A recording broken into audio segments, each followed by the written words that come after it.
O Centro de Pesquisa Dino Craspedon de Uberaba, Minas Gerais, Brasil, tem a honra de apresentar neste vídeo Dino Craspedon. Quem é este homem?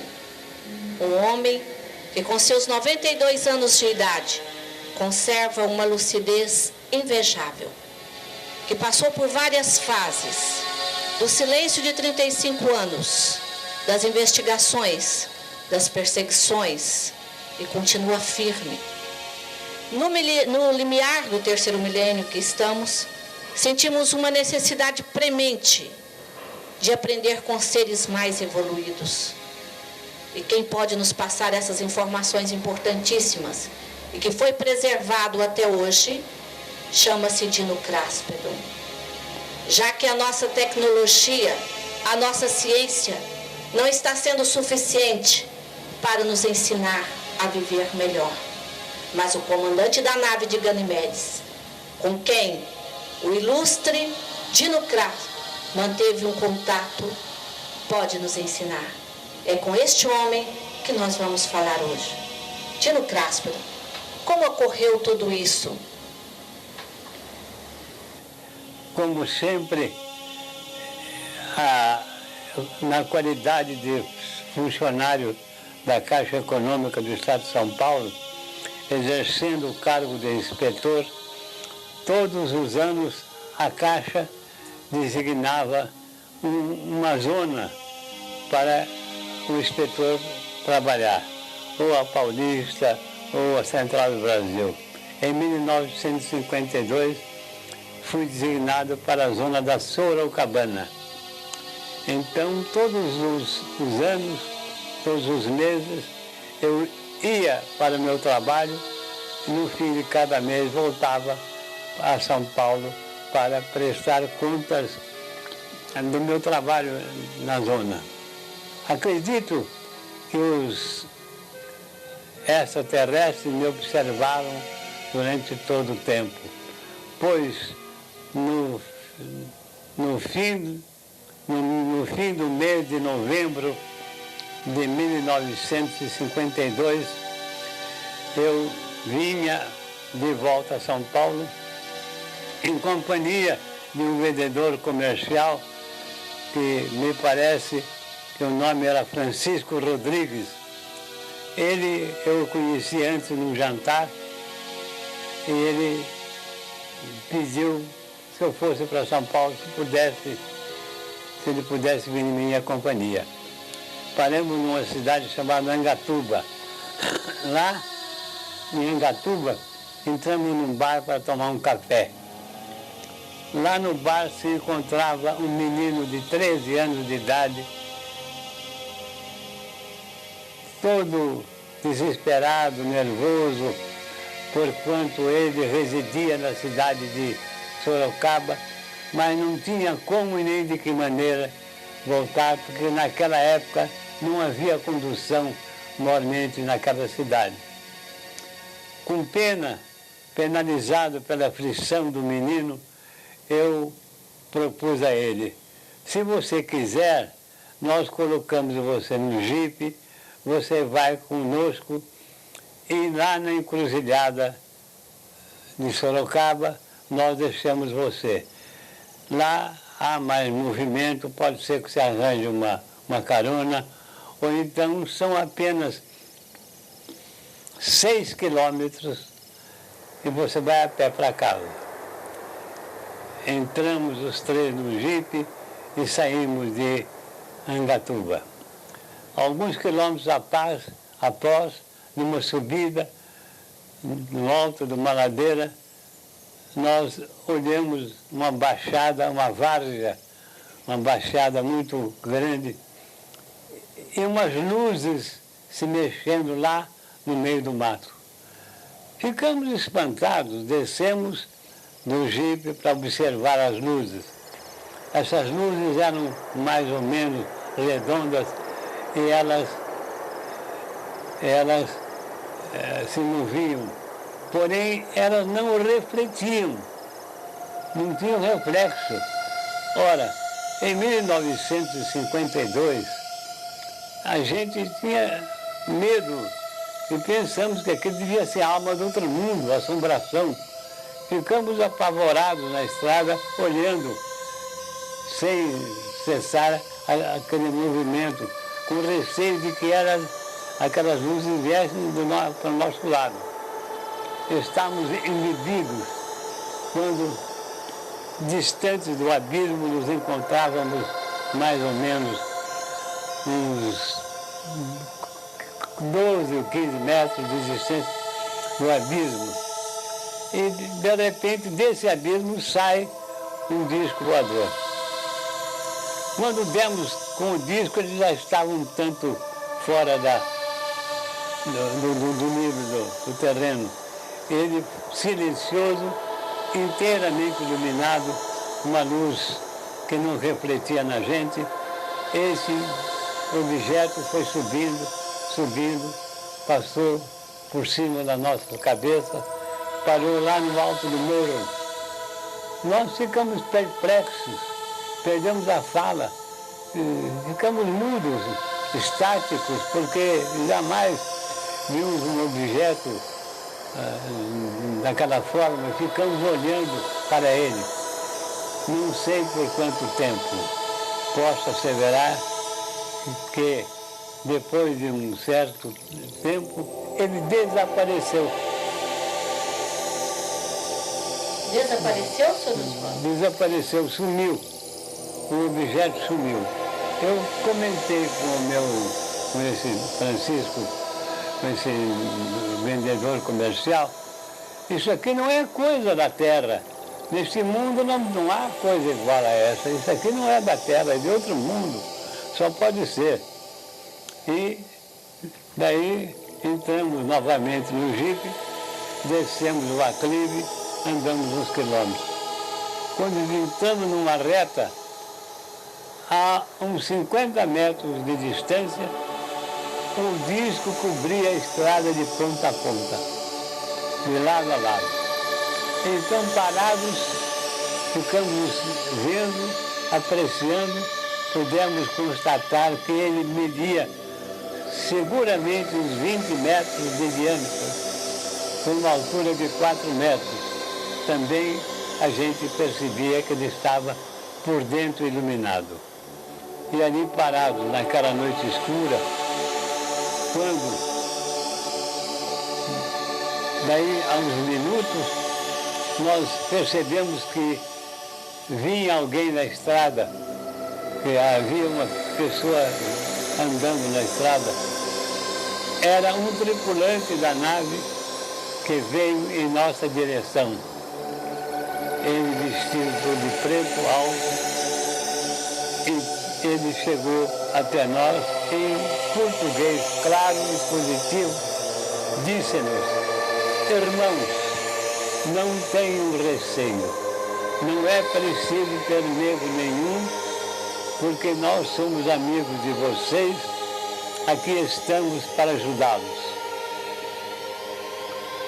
E repetiu: não tenham medo nenhum, porque nós estamos aqui para ajudá-los e também em estudos. Sabemos que vocês vão para São Paulo. Vocês podem ir, que graças a Deus nada lhes vai acontecer. Senhor, nessa hora, quem deu graças a Deus fui eu que dei, com fervor, como jamais na minha vida, com fervor, agradecendo a vós, a vossa misericórdia, de que poderíamos seguir viagem sem qualquer tropeço. Passando através da encruzilhada de Sorocaba, deixamos o menino e continuamos a viagem para São Paulo. Chegado em São Paulo, o nosso amigo Francisco foi para a casa dele, que a senhora estava com pouco tempo para nascer um bebê, e eu fui para minha casa.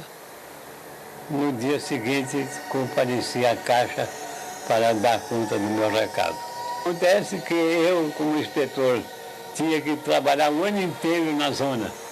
Então, saí de São Paulo no dia 4 de dezembro de 1952. Cheguei no mesmo lugar, à tardinha, no mesmo lugar, à noitinha, em que o disco havia atravessado a estrada.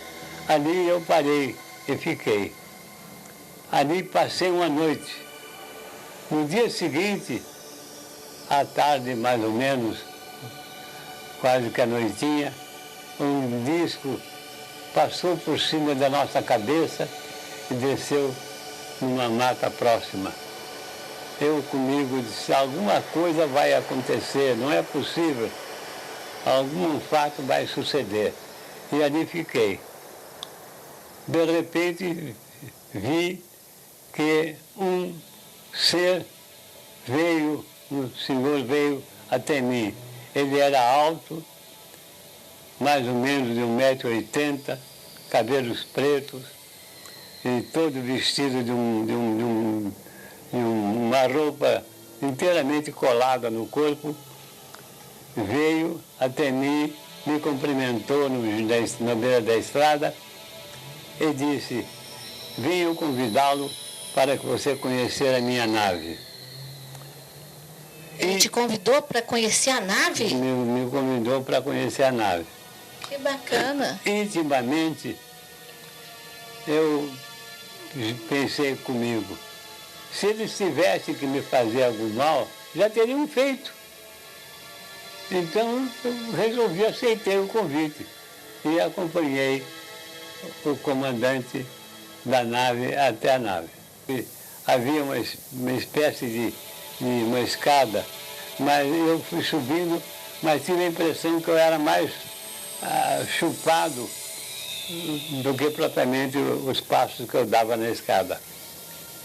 Entrei numa sala redonda, toda iluminada, mas não havia sinal de nenhum aparelho elétrico, não havia sinal nenhum, mas era toda iluminada. Tanto o solo quanto as paredes eram lisas, completamente lisas, sem sinal de porta, sem sinal nenhuma de janela, de nada, completamente tudo lisinho. E começamos a conversar com o comandante. E estava só ele, Sortino? Ele só ele. Ele começou a falar, lamentando, dizendo que os componentes da corte celestial já estavam propriamente quase saturados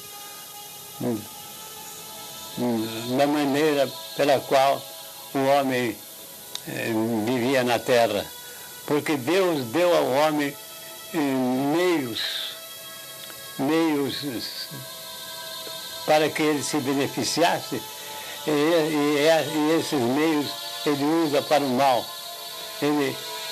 Que a nossa sociedade descambou, que não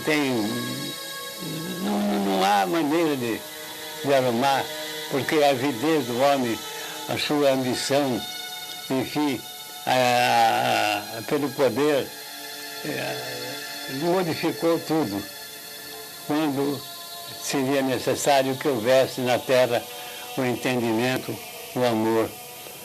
Depois de muito comentar, ele começou a me explicar de como a nave se movia sem uso de combustível. Eu facilmente entendi, porque ele disse que nós aqui na Terra vivíamos dentro de uma pressão atmosférica da ordem de 1,33 kg por centímetro quadrado. E que uma simples folha de caderno suportava o peso de cerca de 500 quilos. Que nenhum homem carrega 500 quilos, a não ser que os 500 quilos estivessem boiando, então o homem podia empurrar, mas carregar jamais. Explicou que eles criavam uma diferença de potencial, uma diferença de pressão, então a própria atmosfera era que movimentava. Tanto é que o disco só anda para frente, para trás e para os lados. Isso por causa da diferença de potencial? É a diferença de potencial, de força, que a própria atmosfera empurrava. E que, por isso que os discos não fazem curva como os nossos aviões aqui da Terra habitualmente fazem. E estou comentando, explicando mais uma vez, para que eu entendesse bem. Depois, ainda gentilmente me falou, eu peço desculpa a você de não levá-lo para ver o interior da nave, porquanto a sua roupa não oferece a devida proteção. Então o senhor ficou na antessala, não penetrou toda a nave? Não, só fiquei numa sala redonda, uma espécie de sala preparada, né, própria, né? Certo, e era grande a nave, senhor Dino? A sala devia ter mais ou menos, acredito, uns 4 por 4, mais ou menos de tamanho, uns 16, 18 metros quadrados. E que cor era? A cor era uma cor assim, mais clara do que esse tapete, assim. Mais claro do que esse marrom? Mais marrom claro. Bem claro. Marrom mais claro. Uhum. Depois ele me acompanhou até o jipe. Lá na estrada, ele se despediu de mim e me disse, eu vou pagar a visita que você fez na minha nave. Ah, é? Ele prometeu, então, uma visita para o senhor? Prometeu que ia pagar a visita que eu fiz na minha nave. E pagou? Eu disse, mas como você vai pagar a visita? Você não sabe sequer o meu nome, não sabe onde eu moro, como é que você pode pagar a visita? Ele disse para mim, acho você aí embaixo facilmente. Então, de minha parte, eu acrescentei, e se eu tiver morrido, tiver falecido? Ele disse, mais fácil será encontrar você. Então, eles também acreditam na imortalidade do homem, né? Acredito, porque eu não disse para ele. Quer dizer que o senhor me acharia mais fácil morto do que vivo? Ele confirmou, mais fácil encontrá-lo na espiritualidade do que aí na Terra. Então, ele se despediu de mim e voltou para a nave. E eu continuei o meu trabalho na minha zona. E a nave, senhor Dino, quando ele voltou para a nave, o senhor conseguiu vê-la ir embora? Não. Eu entrei no jipe, continuei minha viagem e não vi a nave voltar para onde é que ela foi. Mas nesse dia o senhor não teve medo, né, senhor? Não tive, porque eu achei que, pelas vezes que eu tive de encontro com eles, se eles tivessem que me fazer qualquer mal, eu teria feito, né? E depois, como ele disse, o primeiro encontro, nós somos amigos de vocês, aqui estamos para ajudá-los. Ah, então ele frisou bem que a missão dele era nos ajudar. Nos ajudar. A missão dele era nos ajudar. Então, aconteceu o seguinte, eu vim para São Paulo no mês de dezembro e todo ano mudo de zona. Então, em 53, fui designado para a capital.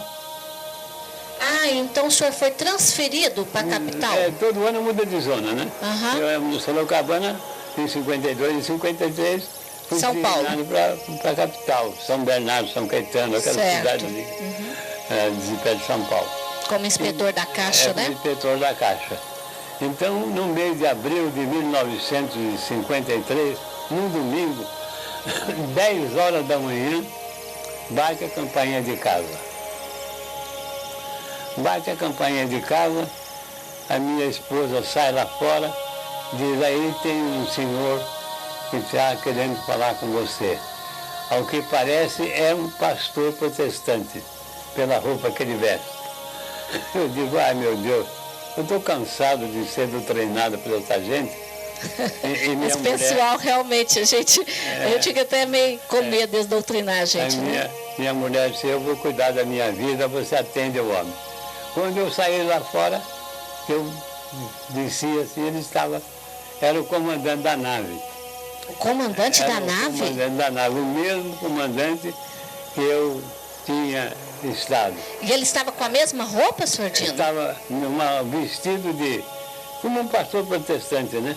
Ah, que cor era a roupa dele? Roupa preta, não é? Blusa branca. Bem colada, bem igual colada. Normal como nós. Certo. Protestantes agem a mesma coisa. Outra coisa, ele trazia a mesma luva que eu vi lá no disco. Ah, ele usava uma luva? Usava uma luva. Que cor? Essa luva branca, uma luva branca. Era transparente? Parecia parecia ser transparente, porque era espécie toda costuradinha assim, né? Buraquinhos e tudo mais. E o senhor perguntou por quê? Essa luva, ele deu o seguinte, que eles saem dentro do disco, não há germes. É completamente, não há germe nenhum, eles saem lá fora. Se eles pegam alguma coisa, pode ser que eles peguem algum micróbio, alguma coisa. Então a luva é uma espécie de desinfetante, a luva, então, é uma proteção para eles, para não se contaminarem, com as coisas da terra. Isso mesmo. Então, ele entrou em casa e começou a conversar. Começou a falar sobre que dentro, ele começou a dizer o seguinte, que dentro de uns 15 anos, mais ou menos... Isso foi em 1953. Aí ele disse que daí uns 15 anos... Uns 15 anos, mais ou menos, virá um corpo de outro sistema e vai atravessar aqui chegar no nosso sistema solar. Esse corpo é enorme. Ah, é? Esse corpo virá, sem dúvida nenhuma, daqui a 15 anos. Os seus astrônomos vão detectá-lo, mas não vão dar a ele a menor importância. E explicou mais. Como todos os corpos têm luz, e o Senhor, nós é que não enxergamos, inclusive a Terra tem luz, e como não é a matéria que atrai a matéria na razão direta das massas, inversa do quadrado da distância, lei de Newton, que há 300 anos ensina nas nossas escolas. Então o comandante começou a passar para o senhor uma outra ciência. É uma outra ciência. Completamente diferente da ciência atual. Na conversa. Ele disse mais, que os corpos se repelem pela luz. Como todos os corpos têm luz, então um repele o outro, eles andam lá em cima, não há perigo de choque um com o outro, porque um repele o outro.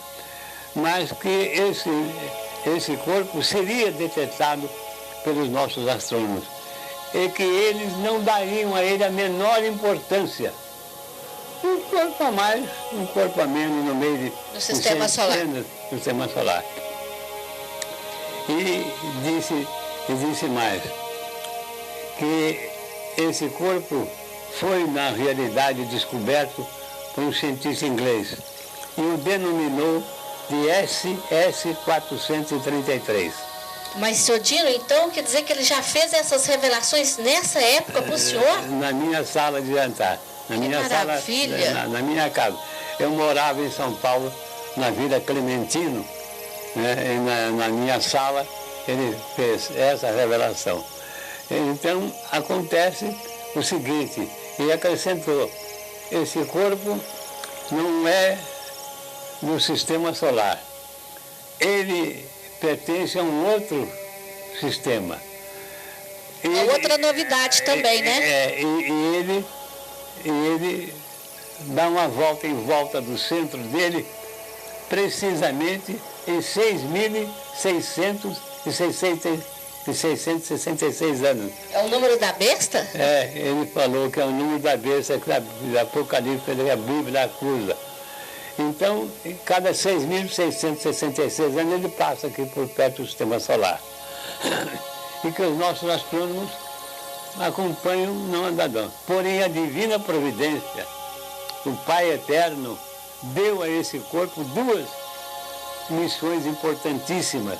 Quais, senhor? A primeira, obrigar a verticalização da Terra, que hoje é um fato inconteste que a ciência conhece. A segunda missão, influir na mente do ser humano. Influir na mente do ser humano, senhor Dino? Obrigando as criaturas a pautarem seus atos para o bem ou então descambarem para o mal. Então não vai ter meio termo. A pessoa tem que se definir. Tem que se definir. É como se fosse a separação do joio e do trigo. É como se fosse uma preparação, a separação do joio e do trigo. E hoje já se sabe, na época atual, que os discos voadores estão aí e estão assinalando essas pessoas, porque ele continuou asseverando o seguinte: a partir dessa data, 1968, as pessoas que falecerem a partir dessa data, até o ano 2000, cujos espíritos forem considerados culpados, esses espíritos serão sugados, levados para esse planeta SS-433. Seria o mesmo que muitas pessoas denominam de chupão, senhor Dino? Denomina chupão, de purificador e higienizador. Então, todas as pessoas consideradas perante o Pai culpadas, e os seus espíritos serão levados para esse planeta. Lá eles vão nascer, vão viver, renascer por 7.000 anos. Durante 7.000 anos eles viverão lá e levarão daqui as lembranças e vão criar um processo de progresso material lá nesse planeta. Porque o homem habitante desse corpo sequer amarra um pau numa pedra para fazer machado. Então quer dizer que era a oportunidade da pessoa experimentar uma nova evolução, dado as coisas que plantou.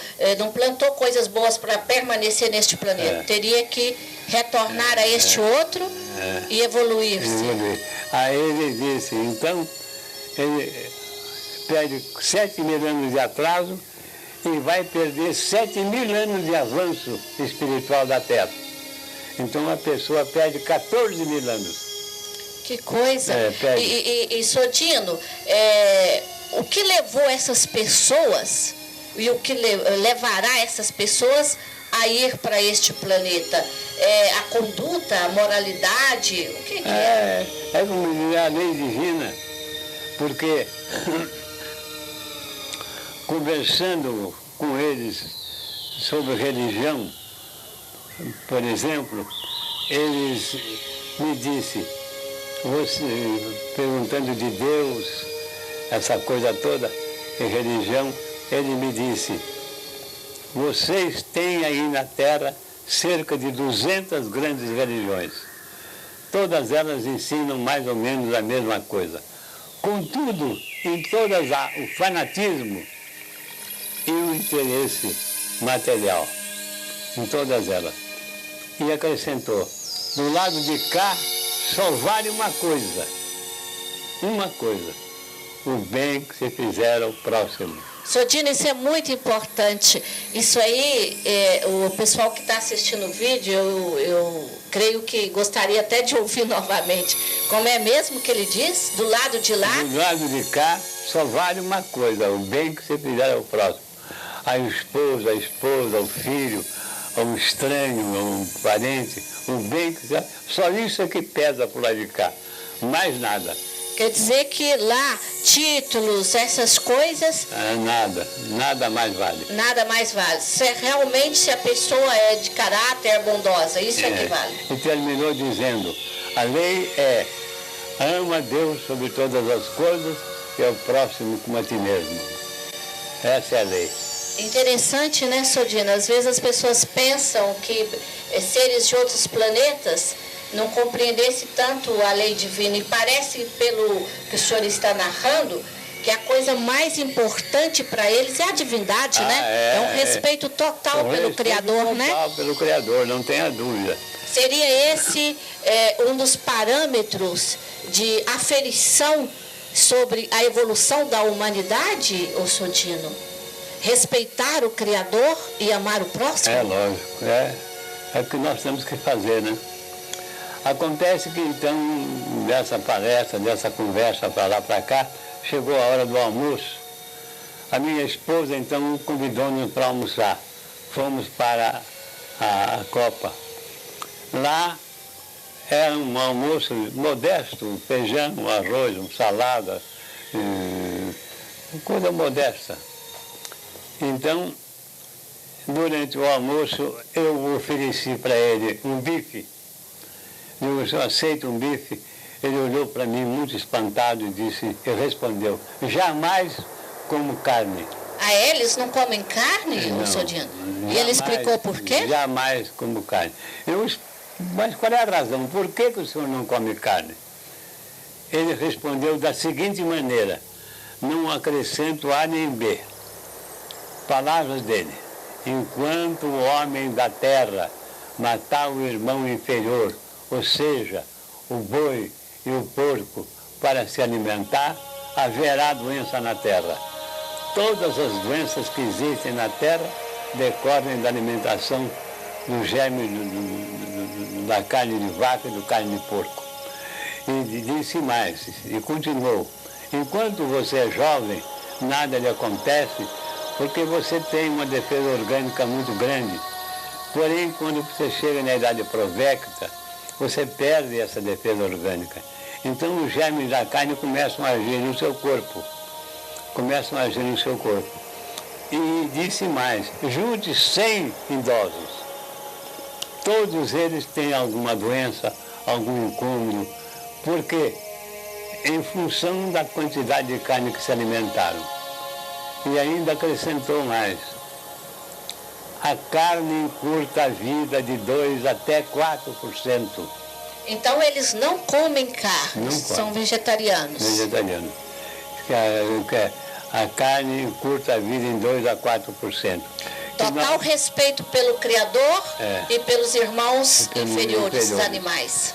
E disse mais, que a carne encurta a vida de 2 a 4%. E disse, se você pode comer carne de ave e peixe. Ah, de peixe e a carne branca. Só. Pode se alimentar disso. E frutas, verduras, etc. E como a carne encurta a vida, se você veio, suponhamos, para viver na Terra 80 anos e você comeu muita carne ou qualquer coisa, você pode perder, vamos supor, 3%. Então você perde 2 anos e tanto, parece com 77 anos e pouco.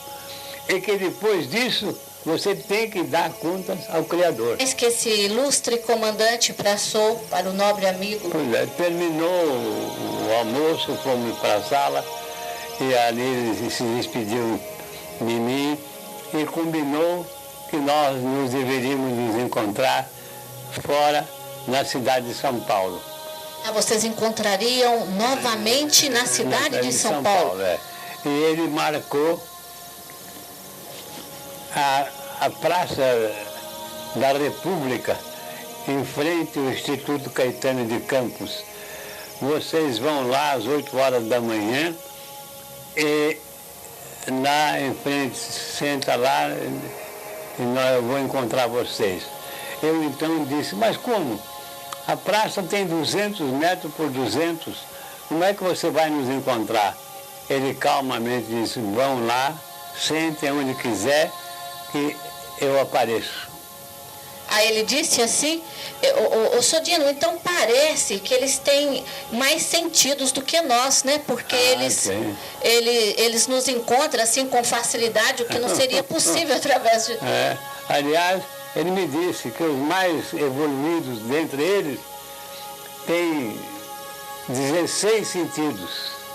16 sentidos, enquanto nós temos só 5. E os menos evoluídos têm 11 sentidos. 11 sentidos. 11 sentidos. E por isso que é permitido e que ele consegue encontrá-lo em qualquer lugar. Bom, a verdade é que nós sentávamos na Praça da República e ele aparecia, não é? Aparecia. Sodino, só porque eu fiquei curiosa, o senhor sentava na praça e ele aparecia assim no meio da multidão? Não, ele vinha andando, aparecia assim, uns 40 metros, vinha andando, chegava até nós e ali a gente começava a conversar. Como o assunto era de alta relevância, eu tinha um caderno, que ele me recomendou que levasse um caderno, né? É o que resultou neste livro aqui, livro, né? Contato então, com... Eu fui anotando toda a conversa dele. Toda ela, quando era caráter científico, eu fui anotando e depois reproduzi nesse livro, segundo, não é? Segundo as palavras dele. Quer dizer que esse é um livro propriamente ditado por eles. Então, Sodino, todas as instruções dos encontros de vocês na Praça da República foram anotados, dado alto valor científico, né? Ditados, né? Ditados, E o que gerou este livro? Gerou este livro. Basta dizer o seguinte, a prova mais exata que eu, como inspetor da Caixa Econômica, só tinha o currículo de contador. Então quando ele falava para o senhor a respeito de astronavegação, vida de outros mundos, diferença de potencial, o senhor não entendia nada disso? Física, eu nunca na minha vida, física só conhecia uma palavra, F-I-S-A, física. Eu, na escola, em 1930, jamais estudava física, né? E ele ia ditando, então? E, por sinal, que há pouco tempo recebemos até da Inglaterra parabéns, porque um grande físico inglês disse que levou uma semana estudando, somando, verificando, e tudo que consta do livro está absolutamente correto. Olha, mas que coisa interessante. Então, realmente, ô Sodino, eu estou percebendo que o comandante veio nos ensinar. E na época ele passou informações valiosíssimas, que até contraria a nossa ciência e a nossa física atual. Aliás, eles reduzem a nossa física a nada, que nós não temos sequer um único princípio baseado em princípios firmes, é tudo baseado em princípios errôneos. Nós não temos nada certo, não só na física como na astronomia, mesma coisa. Nós não temos ciência praticamente nenhuma. Então, pelo que o comandante passou, teria que ter uma reestruturação geral da ciência, do comportamento do homem, tudo. É por isso que vai ser tudo renovado, né? Acontece mais o seguinte, então tivemos vários encontros. Num desses encontros, eu procurei um conhecido meu, professor de física, para comparecer lá no encontro. Ele compareceu, mas no momento em que ele começou a ditar sobre física, o professor que eu levei lá disse, vocês são tudo... Então agora, entendeu? Eu estou compreendendo, Sodino. O professor disse, você não tem bom na cabeça, bom jeito, foi embora. Então é o seguinte, ele deve ter escolhido o senhor, porque deve ser uma pessoa maravilhosa, creio e tenho absoluta certeza pela convivência que já o conheço há bastante tempo.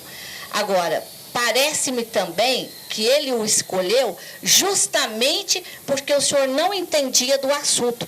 Porque se fosse um que entendesse, não ia aceitar escrever aquelas regras, né? Aquelas novos conceitos, né? Como aconteceu com esse amigo que entendia de física e quando viu que contrariava a nossa física, se mandou. Se mandou.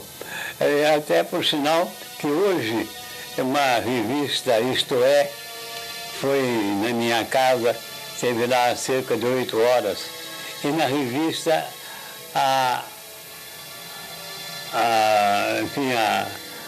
quem escreveu disse que eu entendi de física. Então, recebi um telefonema de Pernambuco. O senhor perguntou, mas o senhor não fez essa pergunta assim e assim para os homens? Eu digo, fiz. Então o senhor entende de física.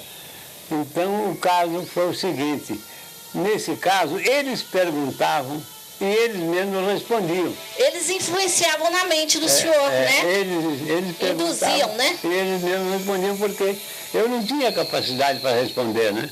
Não tinha capacidade. Exatamente. Então, para facilitar, eles influenciavam na sua mente, você formulava a pergunta e eles respondiam.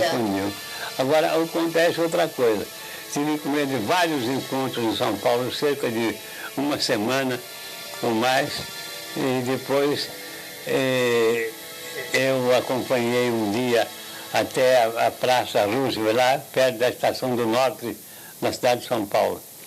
Chegou num ponto em que ele disse para mim, para aí, porque vou me despedir de você, porque a minha nave está aqui perto, eu vou tomá-la, eu não quero que você veja, porque se você ver, você vai ficar muito chocado.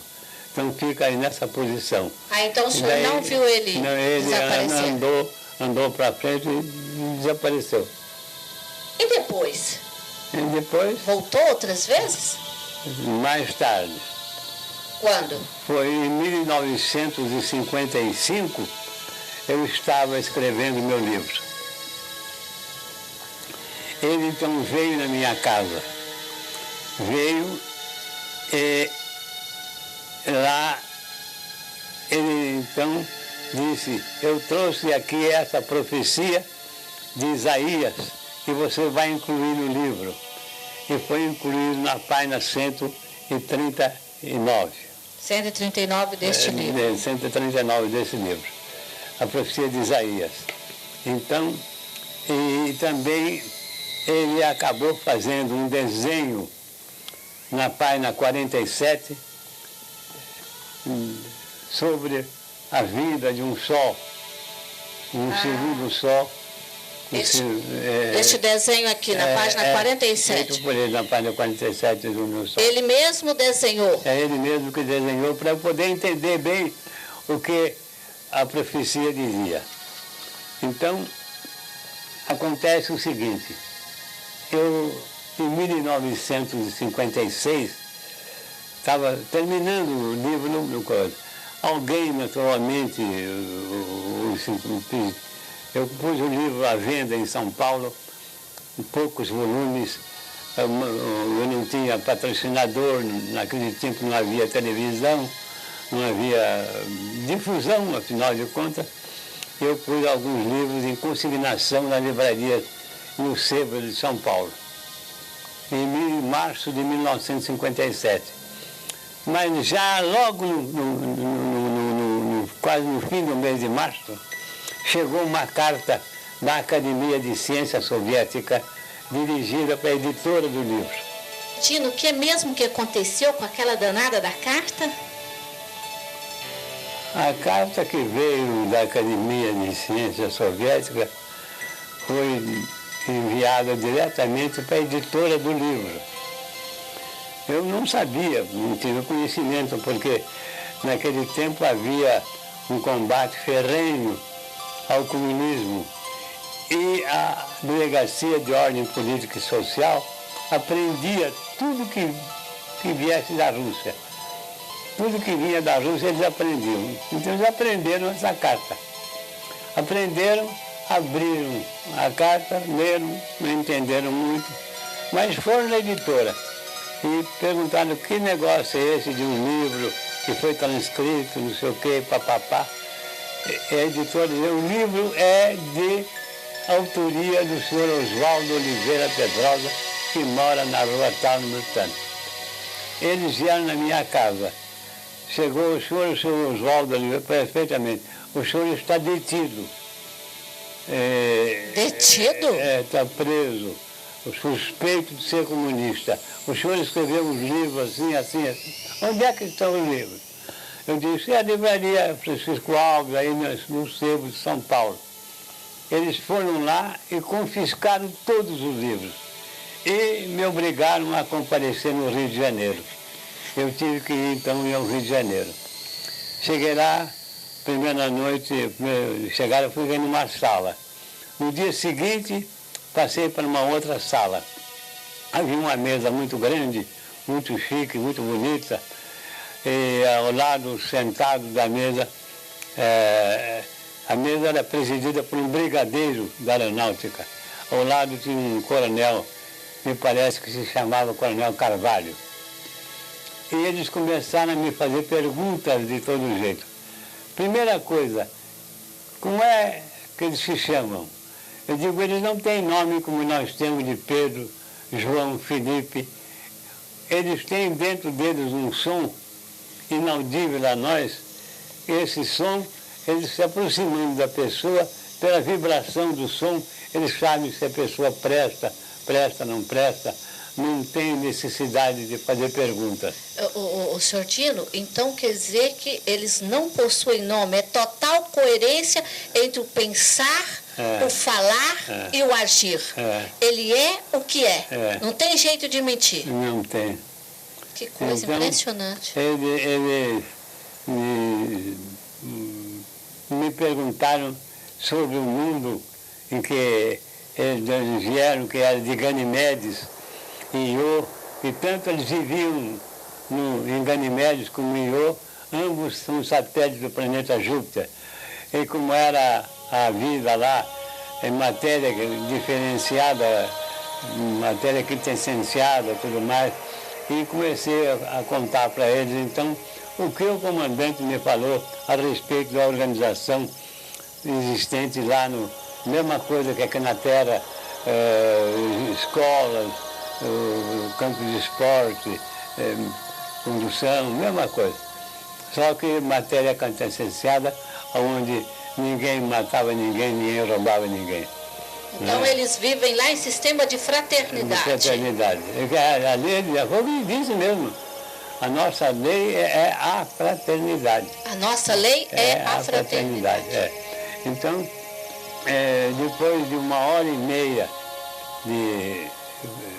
de perguntas e respostas, o tal coronel botou o dedo na minha cara e disse, você é espírita, não é?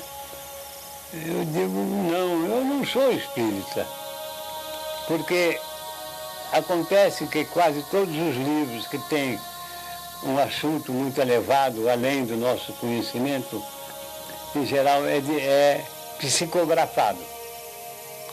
E eles achavam que um livro também pudesse ser psicografado. Então eles queriam ter certeza de que tudo o que o senhor escreveu não era psicografado. Não era psicografado. Eles imaginavam que fosse ilusão, psicografia, jamais cogitavam que fosse realmente verdadeiro um contato com o comandante. Com o comandante.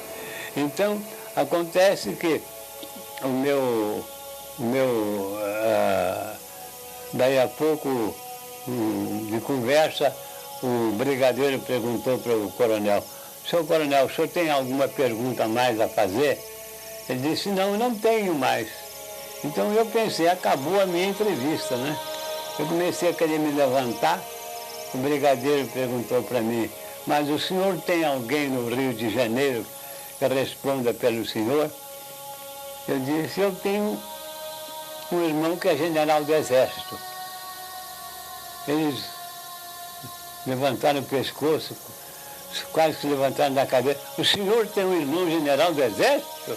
Ah, então nessa hora os danadinhos ficaram assim no seu lugar, né? Eu digo, tenho. O que é essa sociedade aqui, hein, Sodino? Poxa vida, quem é ele? É o general fulano de tal, que se encontra aí no Ministério da Guerra. Acontece que a minha conversa estava sendo gravada numa sala separada. Eu não estou sabendo. Passado, decorrido uns minutos, vem um oficial lá de dentro, põe um papel na mesa do brigadeiro. Ele nem pega no papel, ele só lê e diz: já conversamos com seu irmão, que o senhor é uma pessoa equilibrada, ótimo chefe de família, muito estudioso, e o senhor não é espírita porque o senhor é irmão de Dom Paulo, o abade geral dos beneditinos de São Paulo. E daí, já começaram a me tratar com uma certa suavidade, já diferentemente do que estavam, da maneira com que me falavam, assim, de choque, sabe? Então, acontece que meu irmão saiu lá do Ministério da Guerra e veio na Aeronáutica. Chegou lá e disse: o que há com meu irmão? Ele está preso. Preso por quê? Suspeito de ser comunista. Eles disseram então para o seu irmão, depois de tudo... que eu estava preso porque suspeito de ser comunista. Mas qual é a razão, meu irmão perguntou. É uma carta que chegou da Academia de Ciências Soviética, assim. Meu irmão disse: quero ver essa carta. Mas que danada de daí, carta, hein? Que eles mostraram a carta para meu irmão. Então daí meu irmão leu a carta e daí eu fiquei sabendo. A Academia de Ciências Soviética escreveu para a editora do livro: transcrevemos o seu livro, Contato com os Discos Voadores, de Dino Graspero, e demos um volume a cada membro da Academia de Ciências Soviética estudar, visto o alto valor científico do livro. Mas então, que coisa! Escrito uma coisa tão linda, tão maravilhosa dessa, que seria ter orgulho para o país. Um orgulho para o país, né? Acho que nenhum escritor do mundo recebeu um elogio assim da Academia de Ciências Soviética como eu recebi, né? Sodino, e eles levando a coisa para o outro lado completamente diferente. Mas por que será que esse pessoal tem sempre interesse em ocultar a verdade, hein, Sodino? Eu sei o seguinte, que então eu já ia saindo com meu irmão, daí eu não já fui saindo com meu irmão, né? Fui saindo com meu irmão e nisso o brigadeiro lá disse: o general, o senhor permite que eu lhe faça um pedido? Meu irmão disse: o que é? O que é?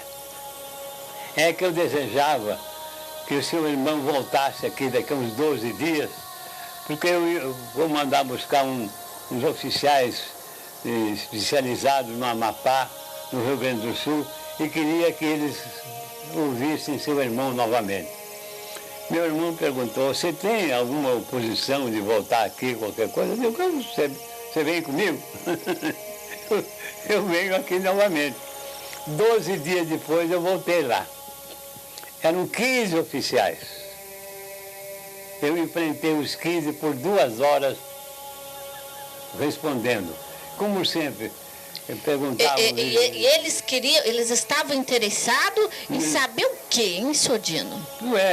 Quem eram os homens, que jeito que eles eram, o tipo que eram, como não eram, porque, como eu disse, o tipo humano era padrão no sistema solar, quase, né? E fizeram 1000 perguntas, de tudo quanto é jeito, os 15 oficiais.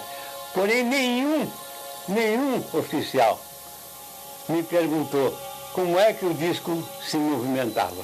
Puxa vida, é pessoal meio bobo. Era a primeira pergunta que eles deveriam fazer, né, Sodino? Era a primeira pergunta que deveriam fazer. Eles tiveram a memória bloqueada pelos extraterrestres, né? Exatamente. Porque 2 horas de pergunta e resposta, e nenhum me perguntar como é que o disco... Era a principal coisa, como é que o disco se movimenta sem combustível, né? Lógico, que era o que interessaria para eles, né? Interessaria para eles.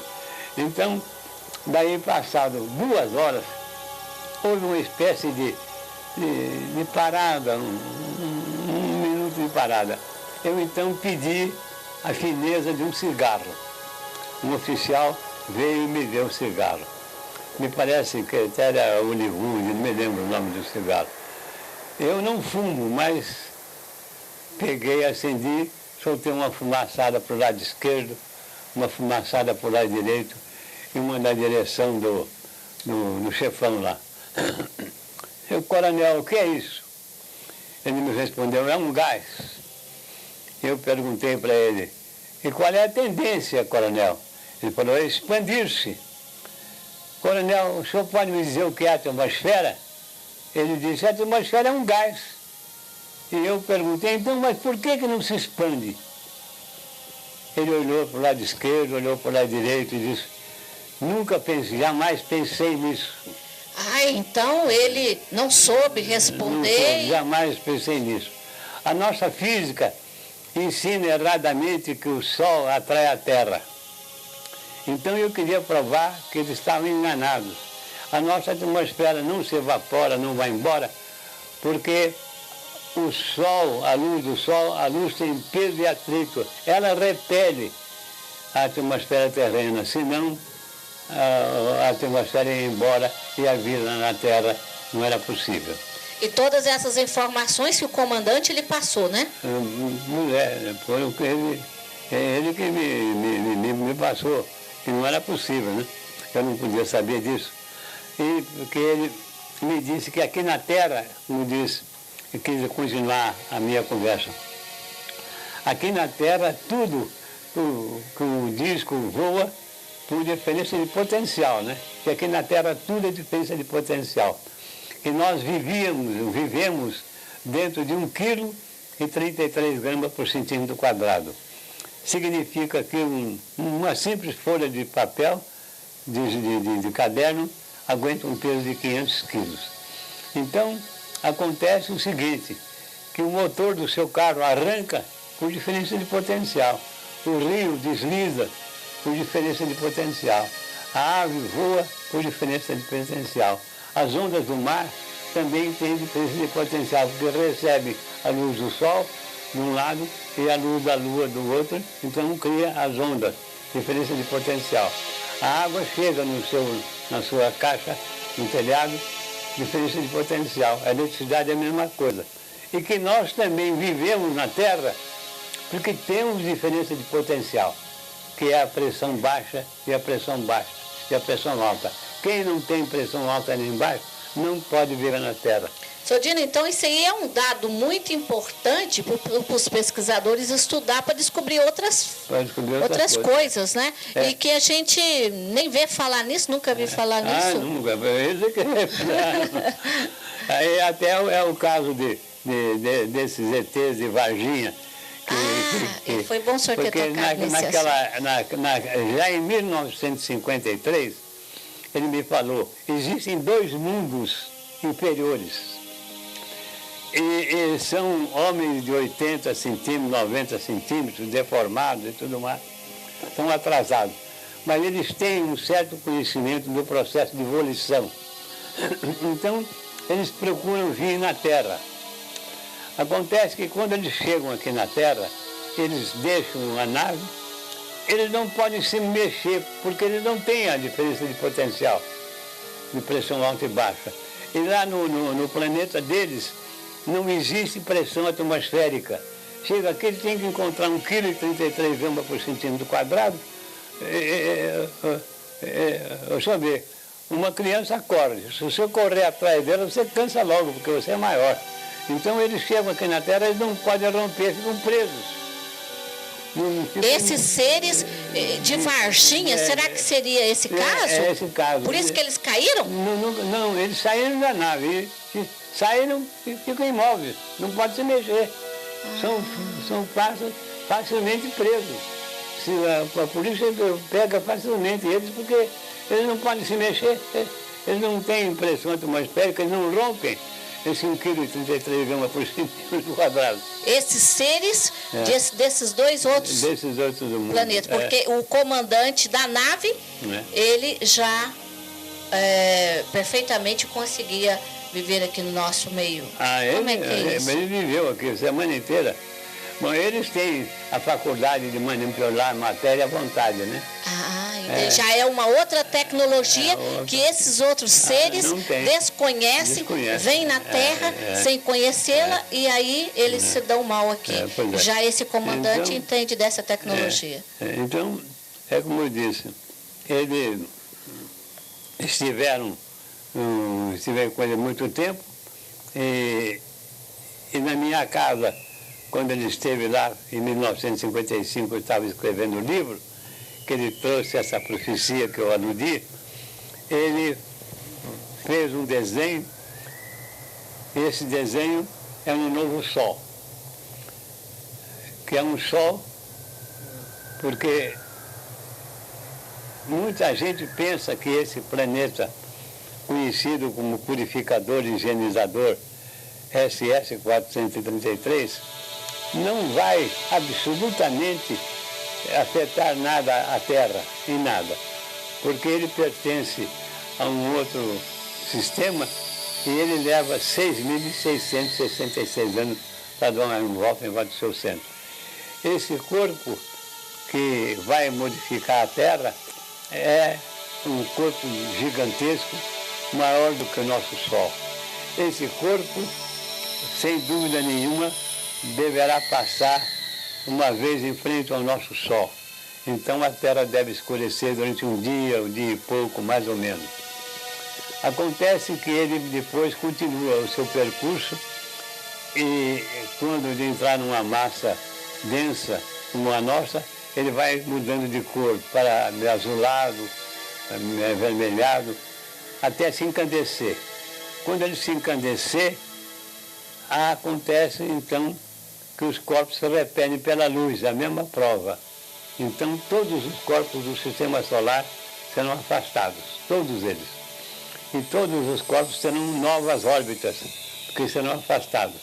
A ponto, a repulsão é de tal ordem que o próprio Plutão, que está no limite do nosso sistema solar, que é, eu acho que umas 15 ou 20 vezes mais evoluídos do que o homem terreno, porém eles se esqueceram de Deus, não pensam na bondade, jamais pensam em Deus, só pensam na matéria, eles serão expulsos do sistema solar e irão se arrebentar numa outra galáxia muito longe. Então, nenhum habitante de Plutão será salvo. Sr. Dino, então parece que agora, na virada do milênio, a lei divina, ela é para todos, para todos os planetas. Aqueles que não estão de acordo com ela também sofrem as mesmas consequências que o planeta terreno.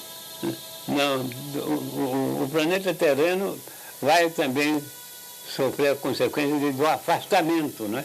De onde ele se encontra hoje, ele vai ser afastado até onde hoje se encontram os planetóides perto de Marte.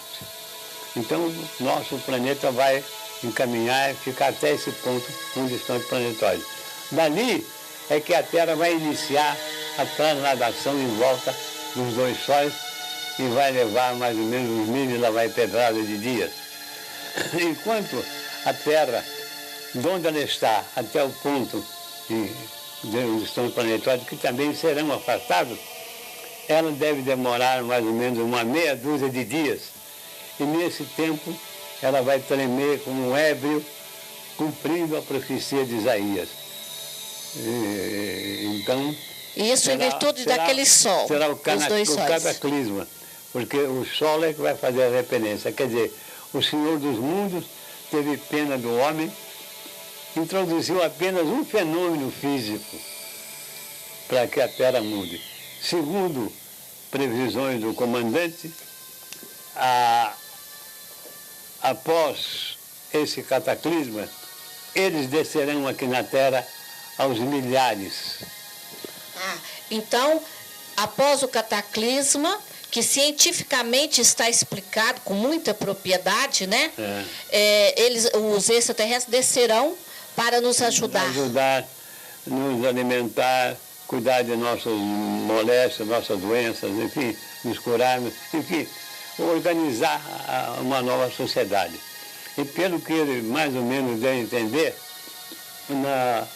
após o terceiro milênio, quando eles descerem aqui, que tiverem organizado, não haverá doença na Terra, não haverá posse, dinheiro, não haverá poluição, quer dizer, haverá o trabalho de um por todos e todos por um. One for all for one, como diz o inglês. E lá então vão constituir uma nova sociedade. Acredito mesmo que muita coisa vai mudar, porque eles, por exemplo, me disseram o seguinte: a mulher é um ser privilegiado. Por quê?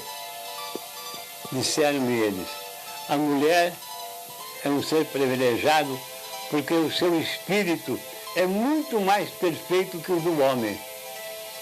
Muito mais perfeito. Ah, é? Então, esse aí eu gostei, viu? Esse comandante sabe das coisas. Muito mais perfeito que o do homem. A mulher é que tem em si a bondade, a tolerância, a dedicação, a suportação, o amor, e participa com Deus na criação. Então são espíritos muito mais elevados que o do homem. É por isso que na profecia de Isaías diz lá, e poucos homens restará. Ah, então quer dizer que ao pé da letra... poucos homens restará.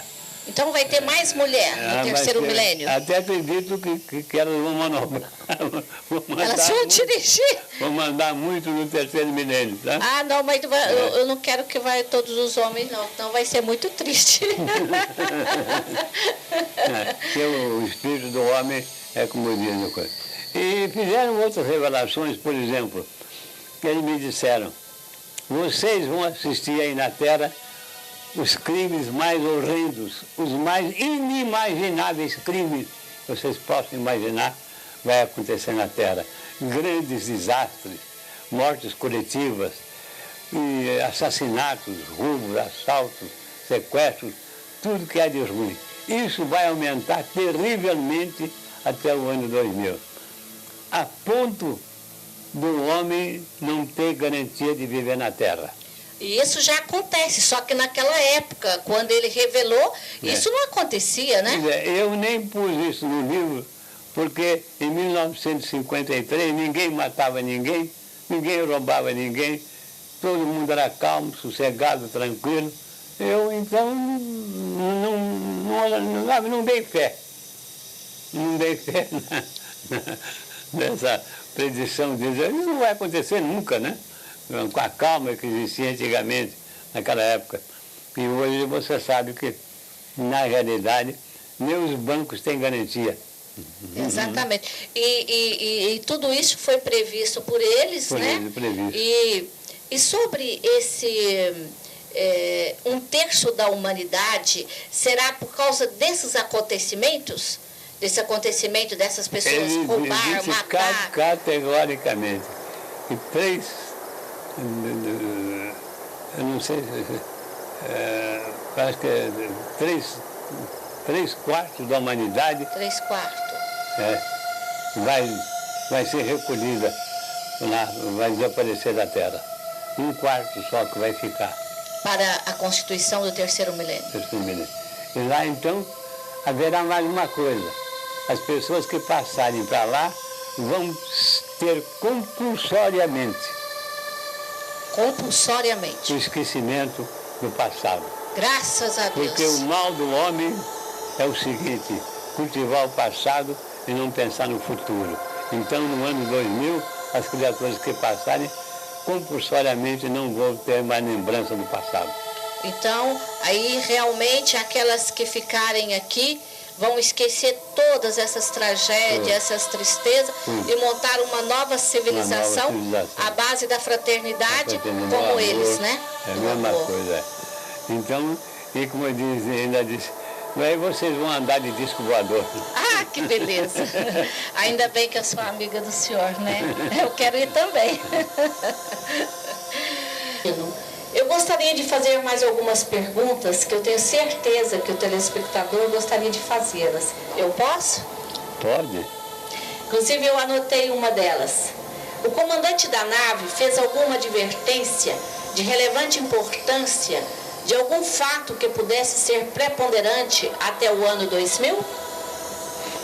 Na realidade, no ano de 1953, o comandante da nave me advertiu de que uma guerra seria iniciada na Terra. Essa guerra de consequências imprevisíveis, porque nela seriam utilizados raios desconhecidos, bem assim a bomba de hidrogênio. Naquela época, em 1953, não existia bomba de hidrogênio. A bomba de hidrogênio foi inventada muitos anos depois. Contudo, o comandante previu: haverá o uso da bomba de hidrogênio. E acrescentou: como a bomba de hidrogênio afeta não só a vida dos terráqueos, mas afeta a vida de todos os demais planetas do Sistema Solar, o uso dessa arma deverá ser vedada pelos extraterrestres. Eles afirmam: nós não podemos permitir, temos que nos defender, porque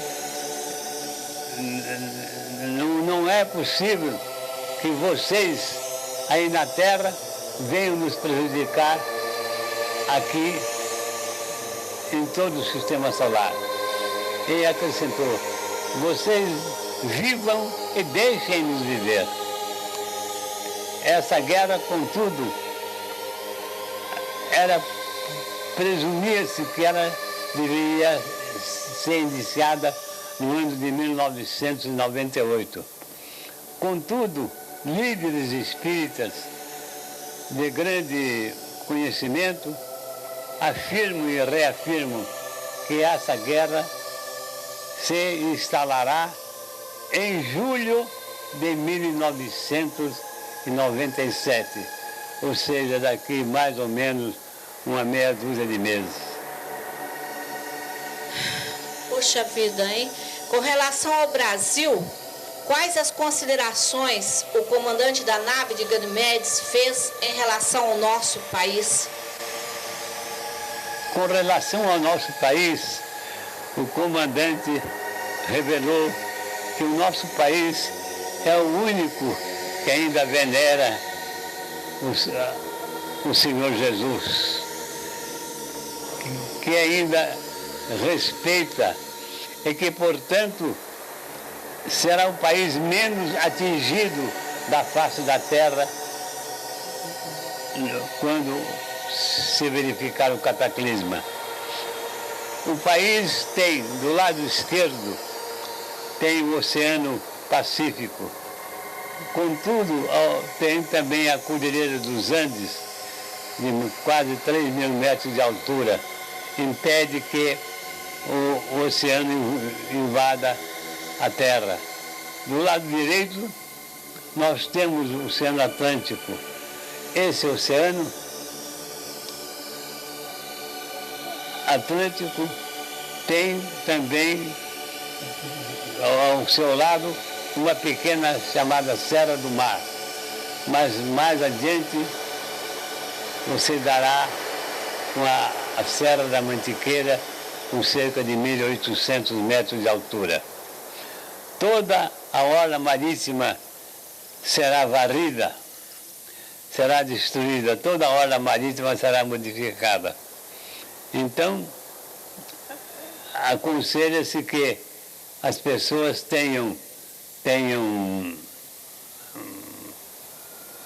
procurem se prevenir, porque os líderes espíritas hoje asseveram que o mar deve subir, os líderes espíritas, cerca de 100 metros o mar deve subir. Portanto, não ficará na orla marítima nada, tudo será destruído, né? Então, com base nesta previsão, seria possível calcular mais ou menos as consequências do cataclisma, principalmente nos aglomerados urbanos? Os aglomerados urbanos, sem dúvida nenhuma, foram neles que se cometeram os maiores pecados, as maiores ofensas à divindade, aonde reside a fortuna, o poder, os governos. E então, esses aglomerados urbanos de grande população sofrerão terrivelmente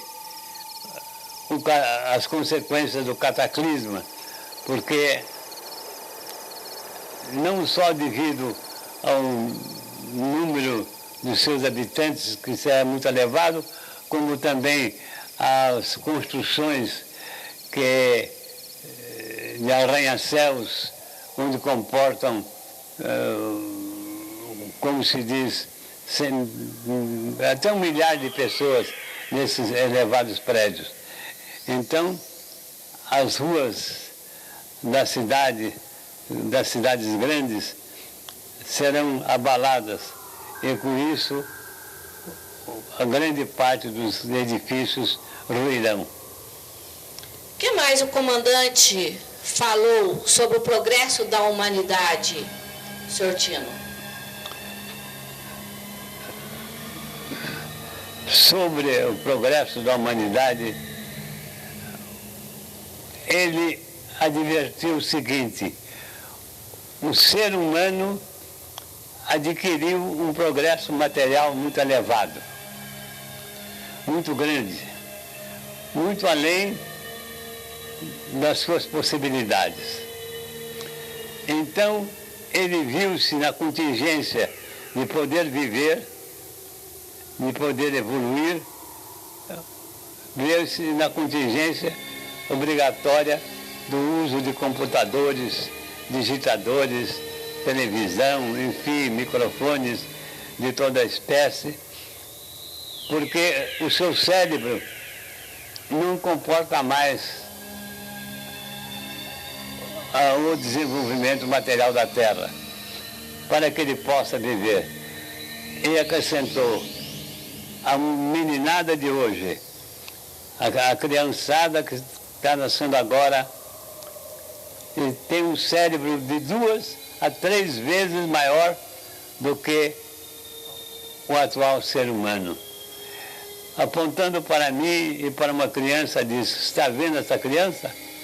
O cérebro dela é 2 vezes maior que o seu. Então as crianças que estão nascendo já estão com o cérebro são muito mais inteligentes, e são elas que vão, no ano 2000, ajudarem com muita eficiência a formação da nova sociedade.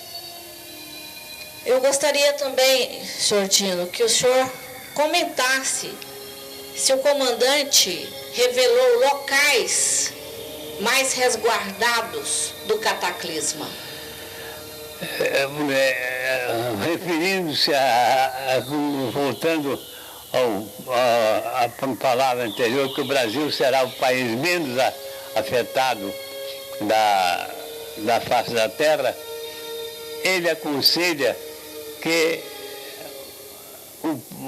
as pessoas bem intencionadas procurem o Planalto, procurem o interior do país, por razão pela qual eu também me mudei para Uberaba. O senhor mudou para Uberaba por indicação do comandante? Por indicação do comandante. Ele me disse: no Brasil há 12 zonas privilegiadas. Essas zonas, os espíritas, como no centro do Francisco Cândido Xavier, eles sabem quais são as 12 zonas.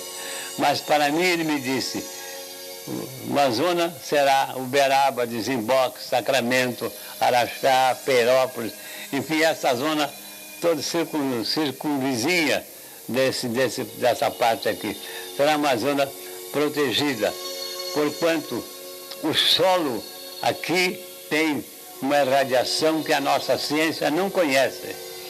a nossa ciência não conhece, então essa irradiação, esses raios impedem que os tornados, os furacões, as tempestades sejam violentas.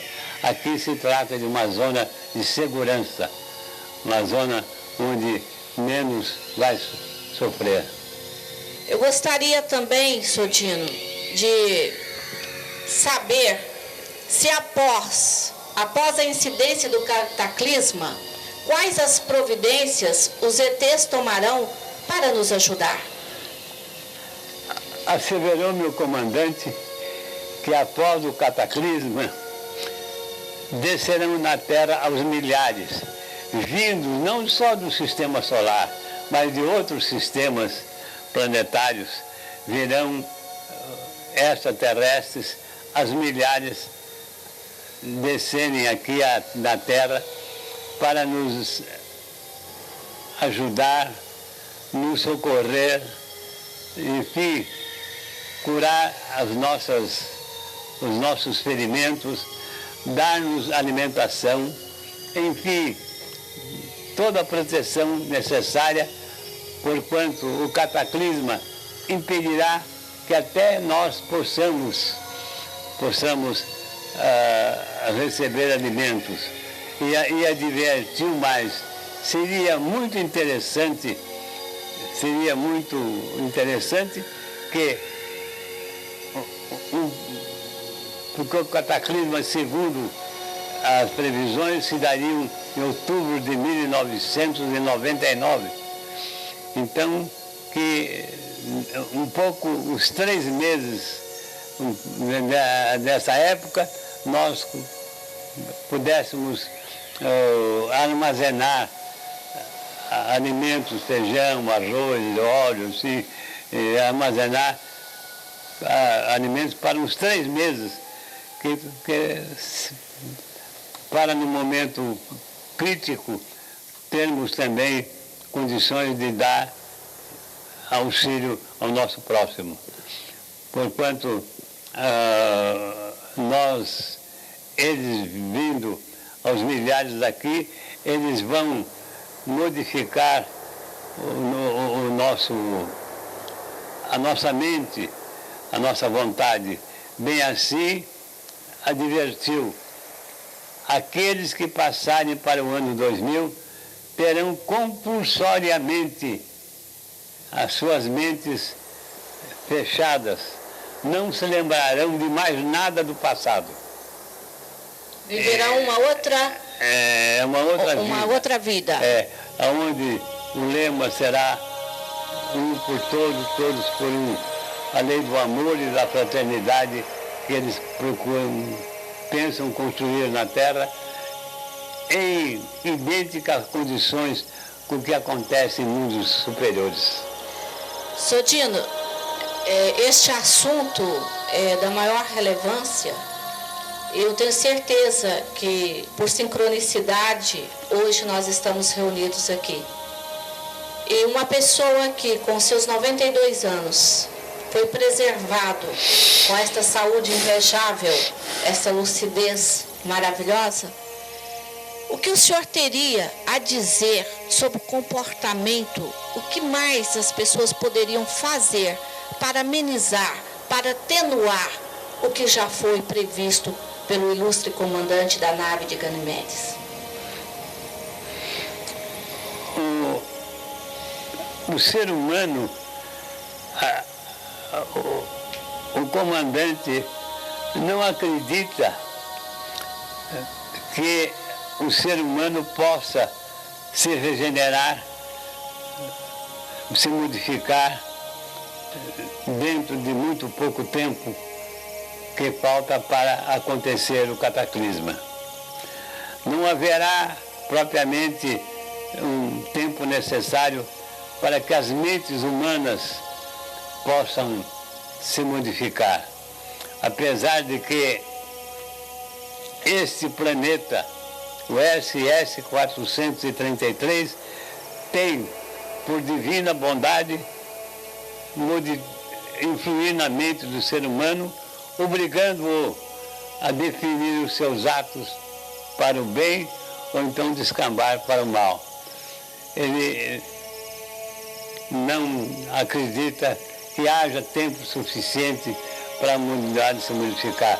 Poucos serão aqueles que vão cumprir essa vontade do Divino Pai, que são aqueles que passarão para o ano 2000, onde não haverá doença, não haverá posse, não haverá poluição, enfim, o regime será do amor e da fraternidade. Sodino, por todos esses depoimentos, nós sabemos que o livro Contato com os Discos Voadores de Dino Craspedon ultrapassou as fronteiras do Brasil.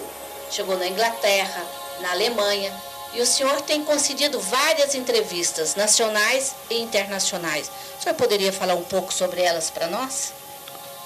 Foi no ano de 1992 que compareceu na minha casa um lorde da Câmara dos Comuns.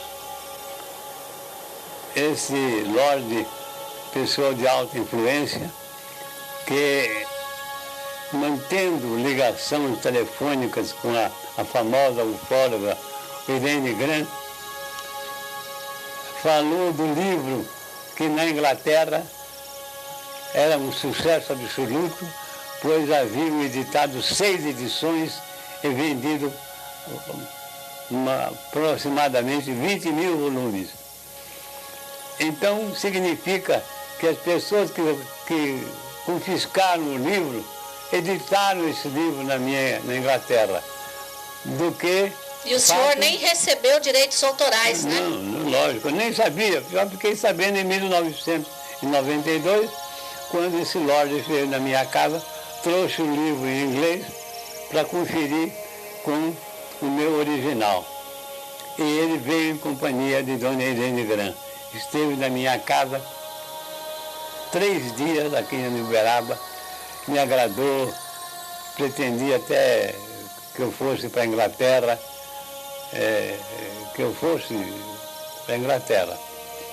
Acontece que eu disse para ele, eu já estou com 90 anos agora, 92, estou com 90 anos, muito esquecido, não me lembro de mais nada, sou um homem doente, enfim, só fiz queixa, né? Mas isso não é verdade, o senhor disse para despistá-lo. Sim, foi o seguinte, que ele queria, porque no meu livro tem um capítulo que se chama Astronavegação.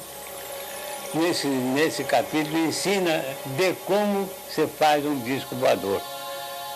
Mas naquela época já o comandante me avisou. Se alguma nação fizer um disco igual ao nosso, ela vai querer dominar o mundo. Você fecha a boca e não conta nada, porque existe uma questão dos raios catódicos que não está no livro, que não está no meu livro. Então, ele veio para conferir e queria me levar para a Inglaterra, naturalmente para eu contar. E como eles me disseram, a nação que fizer um disco igual ao nosso vai querer dominar o mundo.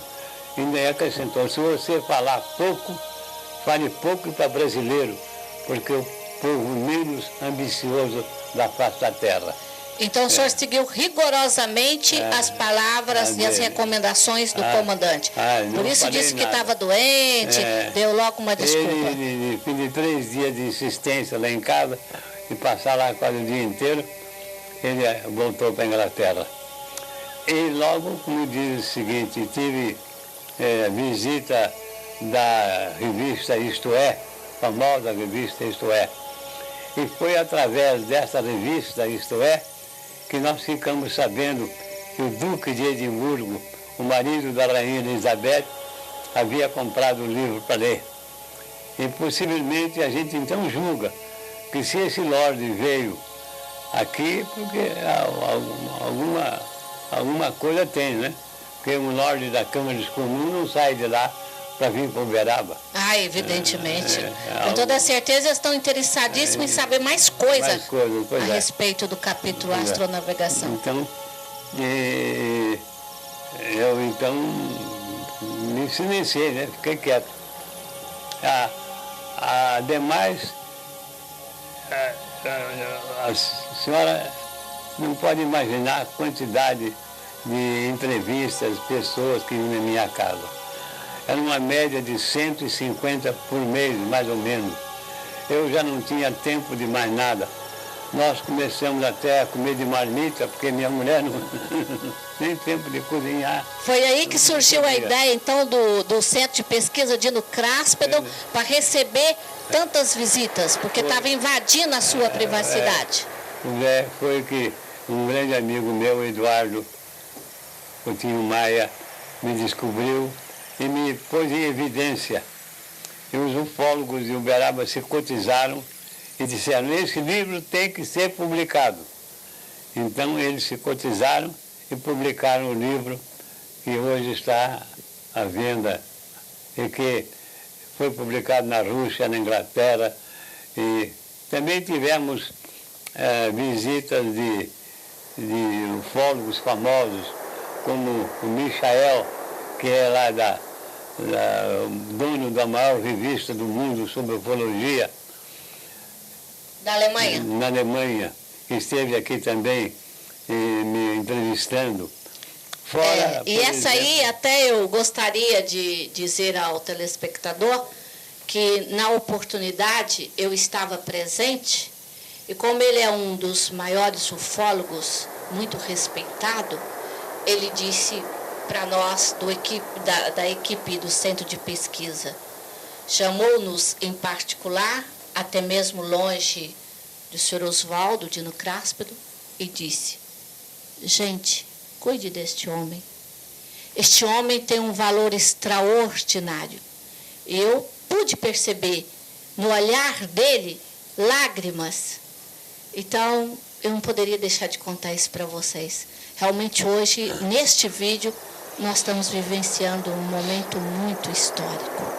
Continue, Dino Craspedon, por favor. Pois é, tivemos o apoio, por exemplo, de uma famosa revista nossa, que é editada em Mato Grosso, a UFO, que é uma revista altamente técnica sobre discos voadores. Devemos muito a ela, porquanto em várias páginas relatou a nossa história e, novamente, de quando em vez, ainda menciona o meu caso, contando isto ou aquilo.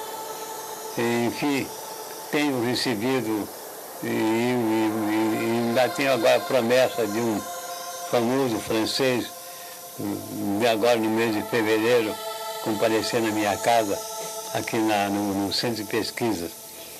Quanto aos jornais da cidade, não só da cidade de Uberaba, como de outras cidades aqui do estado de São Paulo, enormes reportagens referentes ao meu caso. Realmente, nisso aí, eu sou testemunha, porque nós temos acompanhado de perto a trajetória de Dino, Sr. Oswaldo, este grande homem. E por todos estes motivos que vocês já ouviram, pela lucidez deste homem encantador que eu amo muito, eu até o chamo de meu pai, pai espiritual, pai mestre, pai amigo. E todas as vezes que eu estou perto deste homem, eu sou invadida por uma paz maravilhosa, porque eu tenho a convicção de que essa lucidez dos 92 anos é oriunda da ajuda direta do comandante da nave de Ganimedes, e não por acaso ele foi preservado até hoje para nos relatar todas essas fantásticas experiências. E foi por este motivo, e por muitos outros, que o Centro de Pesquisas Ufológicas Dino Craspedon resolveu editar o livro Dino Craspedon, Quem é este homem? Que vocês poderão ver através de um corte aqui, a capa do livro, que é a mesma capa deste vídeo, relatando mais sobre o homem humanitário que ele é, sobre a sua vida, sobre a sua trajetória, sobre a sua esposa maravilhosa, a Dona Maria, que está sempre ao lado, porque se não fosse o amor de sua esposa Maria, creio eu que ele talvez nem estivesse entre nós. Ela é a automanifestação do amor de Deus, que está sempre ao seu lado, incentivando, motivando, relembrando-o, e não o deixa esquecer nenhum detalhe. Eu fico muito emocionada quando eu falo da Maria, porque a Maria tem um cuidado todo especial com este homem, e não é por acaso que ela tem o nome Maria, por sincronicidade, porque Maria, mãe de todas as mães, ela com toda certeza assumiu o papel de mãe, esposa e companheira nesta jornada de missão. Eu quero agradecer a Maria, quero mandar um beijinho para Maria neste vídeo. Obrigada, Maria, nós te amamos muito. E a você, querido, o meu beijo de filha predileta. Muito obrigado. Deus te abençoe e te proteja, e que possamos estar juntos para sempre, nesta ou em outras vidas. Paz, amigos, muita paz para todos nós.